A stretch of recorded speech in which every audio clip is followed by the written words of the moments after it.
क्या हमारे खेत की मिट्टी मर रही है? यह सवाल आज हमारे किसानों में अक्सर चर्चा का विषय रहता है, क्योंकि हमारी खेती की उपज कम हो रही है। पिछले जब हरी क्रांति आई थी तो एकदम से बूम आया था, हमारे उत्पादन में बढ़ोतरी हुई थी, लेकिन अब एक लेवल पे जाके वो बढ़ोतरी रुक गई है, बल्कि कुछ क्षेत्रों में तो इसमें कमी आ रही है। अगर उसके कारण की बात करते हैं तो कहते हैं कि हमारी सॉइल हेल्थ है वो डिक्लाइन कर रही है। जो हमारी मिट्टी है उसका स्वास्थ्य गिर रहा है, तो उसमें पैदावार करने की जो क्षमता है वो कम हो रही है। उसके जो कारण अगर हम बात करते हैं तो उसमें एक बड़ा कारण है जैविक कार्बन की कमी आना मिट्टी में। तो उस विषय पे आज हम बात करने के लिए पहुंचे हैं डॉक्टर अश्विनी वार्ष्णेय।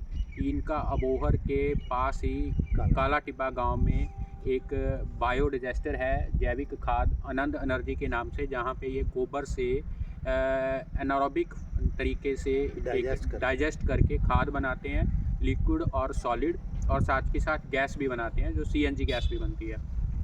सरकार के सहयोग से इन्होंने ये प्रोजेक्ट लगाया। तो सर से हम ये बात जानना चाहेंगे कि एक तो इस समय आपके पास बहुत सारे किसान खाद लेने आते हैं, तो उससे आपको पता होगा, और मार्केट में भी आप आसपास खेतों में घूमते हैं तो उससे पता होगा कि सॉइल हेल्थ इस समय अपने स्टेट की, पंजाब हरियाणा की, जहाँ हरी क्रांति आई थी, वहाँ की सॉइल हेल्थ के अब की क्या स्थिति आप मानते हैं? सॉइल हेल्थ आज की डेट में पंजाब की नील बटा नील है। अच्छा। नील बटा सन्नाटा है। तो इसको फिर ठीक कैसे होगी सॉइल हेल्थ का? जैसे वो कह रहे हैं कि हमारे जैविक कार्बन है वो कम है, तो उसको फिर हल करने का तरीका क्या है? क्योंकि मैं आपको एक डाटा देता हूँ जी। आज तक लोग सॉइल हेल्थ को ठीक करते रहे हैं गोबर डाल के। राइट। तो गोबर आज की डेट में आउटडेट हो गया है। Okay. वो इसलिए कि गोबर में बैक्टीरिया है, फंगस है, दीमक है, खरपतवार है। ये सब चीज़ें हमारे फसल के लिए ठीक नहीं है। और उसमें जो ऑर्गेनिक कार्बन है वो 10 से 12% है। Okay. परंतु जो हम आपको बायो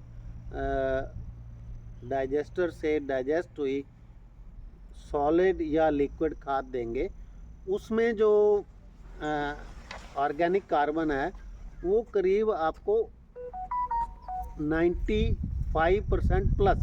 Okay.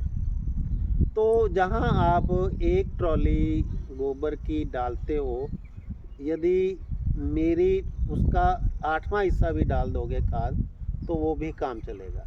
या इसको दूसरी तरह समझने की कोशिश करते हैं कि जहां 8 ट्रॉली डाल के किसान उसका जैविक कार्बन ठीक करता है और साथ में बैक्टीरिया, फंगस, दीमक, खरपतवार और मीथेन अपने खेत में ले आता है, यदि वहाँ मेरी एक ट्रॉली डाल दी जाएगी तो वो 8 ट्रॉली से भी ज़्यादा बेहतर तरीके से काम करेगी। तो पहले तो फिर आप ये समझाइए हमें कि ये जो आप खाद तैयार करते हो इसका प्रोसेस क्या है? बनाते तो आप भी गोबर से हो। यस। शुरू से लेके आखिर तक का प्रोसेस समझाइए। हाँ, ये ऐसा है कि ये एनारोबिक डाइजेस्टर में हम बायो वेस्ट डालते हैं। उसमें गोबर है, सब्जी मंडी वेस्ट है, जूस फैक्ट्री वेस्ट है, शुगर मिल वेस्ट है, और चिकन लिटर है। Okay. और ये सब चीज़ें डाल के हम इसमें ऑर्गेनिक मैटर को हम इसको 60 दिनों के लिए एनारोबिक, मतलब जहाँ पे बिना ऑक्सीजन वाली कंडीशन में एक टेम्परेचर, उसकी CN ratio, pH ratio maintain करके उसको मेंटेन करते हैं। तो आफ्टर 60 डेज, क्योंकि हमारा HRT हाई रिटेंशन टाइम जो है 60 डेज है, वो उसके बाद हमारे पास एक इंटरनेशनल स्टैंडर्ड की बायो खाद अवेलेबल होती है। तो और साथ में एक बाई प्रोडक्ट CNG भी बनता है। साथ में एक बायो प्रोडक्ट CNG भी। अच्छा, तो वो तो फिर आम के आम गुठलियों के दाम। यस।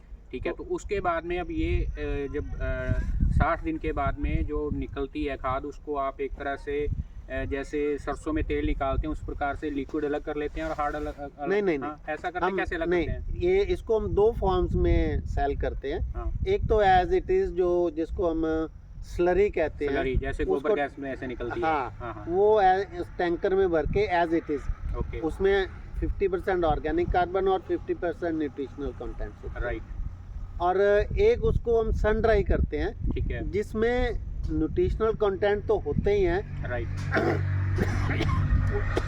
उसमें कार्बनिक जो कंटेंट ज़्यादा हो जाता है। Organic Organic carbon carbon। बढ़ जाता है due to moisture evaporation in the Right। Sun dry मतलब तो मेथड। फिर जब आपने कहा था कि ये 8:1 में कारगर है जो रूटीन गोबर की खाद है, तो फिर इसकी ट्रॉली आप कितने की सेल करते हैं? ट्रॉली करते हैं या पर नहीं, केजी या हम पर क्विंटल? केजी 3 रुपए किलो आज की डेट में इसको सेल करते हैं। और लिक्विड 1 रुपए 70 पैसे लिक्विड 1 रुपये 70 पैसे पर लीटर। पर लीटर, जिसमें वो स्लरी टाइप रहता है, हाँ, वो कैरेज और उसका रहेगा, वो फार्मर का रहेगा। फार्मर। तो इस हिसाब से आप सेल करते हैं। और ये डालने का मतलब है कि ऑर्गेनिक कार्बन खेत में बढ़ेगी, तो उसके साथ में एक जो आपने फास्फोरस अभी अपने अगर देखते हैं, एक तरफ ऑर्गेनिक कार्बन कम है, दूसरी तरफ हमारी सॉइल में फास्फोरस ज़्यादा है, क्योंकि उसे हमारी ज़मीन कंज्यूम नहीं कर पाती, क्योंकि उसमें बैक्टीरिया नहीं है, तो ये उन बैक्टीरिया को भी बढ़ाएगी। यस, ये क्योंकि पीएच ठीक होगा जब okay. CN ratio, carbon nitrogen ratio ठीक होगा, हम्म, और एक सफिशेंट क्वांटम में ऑर्गेनिक कार्बन जाएगा, तो वो फास्फोरस और जो साल्ट्स ऑलरेडी बढ़ चुके हैं पानी की वजह से सॉइल में, वो ऑटोमेटिकली इवेपोरेट होंगे या डिज़ोल्व होंगे या वो न्यूट्रल होंगे, तो वो इसी से उसकी सॉइल की स्ट्रक्चर में चेंज तो आएगा। फिर अगर कोई किसान ये लेना चाहता है तो अपना एड्रेस, कॉन्टैक्ट नंबर और लोकेशन वगैरह आप बता दीजिए। हाँ सर, ये अबोहर से 5.5 किलोमीटर के एरिया रेडियस में है, और अबोहर से जो बाईपास से काला टिब्बा को लिंक रोड आती है, अजीमगढ़ राजावाली लिंक रोड, उसके ऊपर है, और काला टिब्बा से आधा किलोमीटर शहर वाली तरफ, वहाँ पे आनंद एनर्जी के नाम से ministry of new and renewable energy द्वारा अप्रूव्ड प्रोजेक्ट लगा हुआ है, और हम कुछ भी करेंगे पर खाद के DNA को चेंज नहीं करेंगे, उसमें कोई केमिकल, कोई एडिटिव कुछ भी नहीं यूज़ करते। मतलब जो लोग ऑर्गेनिक या नेचुरल फार्मिंग करते हैं तो उनके लिए भी ये वरदान है। एक तो आप कह रहे हैं कि जिसने पुरानी पद्धति से खेती कर रहा है वो भी डाल ले तो बेटर, लेकिन जो नेचुरल और ऑर्गेनिक करता है उसके लिए तो फिर ये वरदान है। बिल्कुल बिल्कुल बिल्कुल, उसका सॉइल स्ट्रक्चर चेंज होगा, ऑर्गेनिक कार्बन पूरा होगा, और न्यूट्रिशनल कंटेंट भी पूरे होंगे। Right right. बाकी थोड़ा बहुत यदि कुछ फसल के अनुसार उसकी माइक्रो और मैक्रो न्यूट्रिएंट्स की कोई कमी हो तो वो उसको ऑर्गेनिकली और ऐड किए जा सकते हैं या चेंज किए जा सकते हैं। डेफिनेटली। और एक चीज़ आपने बता रहे थे, यहाँ जैसे हम यहाँ भी देख रहे हैं कि वाइट सोरा है, सेम की समस्या काफ़ी बढ़ रही है इधर, तो ऐसी ज़मीनों में ये कैसे काम करती है? आपने खुद भी अपने यहाँ ऑर्गेनिक स्पीशीज से कर रहे हैं? ये ऐसा है कि हमने यहाँ पे शोरे की मात्रा बहुत है, और पानी भी 5-6 फुट पे ही है। हाँ। तो उस ज़मीन में भी एक हेल्दी ऑर्गेनिकली ग्रोन वीट खड़ी है हमारे पास, राइट। जो आप चेक कर सकते हो, और जो इस ज़मीन में कोई भी सब्जी नहीं उगती, हमने कम से कम 20 सब्जियां उगाई हुई हैं, वो भी आप इसको हम आपको लेके विज़िट कराते हैं। ठीक से। तो बहुत अच्छा लगा आपके पास आके, एक बहुत बेटर आइडिया आपने शेयर किया फार्मर के साथ कि कैसे हम अपनी सॉइल हेल्थ को इम्प्रूव कर सकते हैं, क्योंकि किसान तभी तक किसान ज़िंदा है जब तक उसकी ज़मीन या मिट्टी ज़िंदा है, उसकी मिट्टी में पैदा करने की क्षमता है। अगर हमारी मिट्टी में पैदा करने की क्षमता नहीं रही तो फिर हम असफल हो जाएंगे। यस।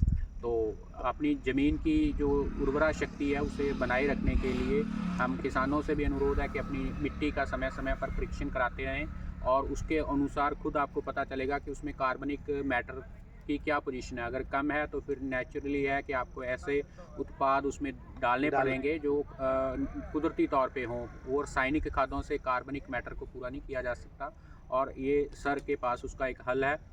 तो बहुत थैंक यू सर, आपने समय दिया। So thank nice. You sir.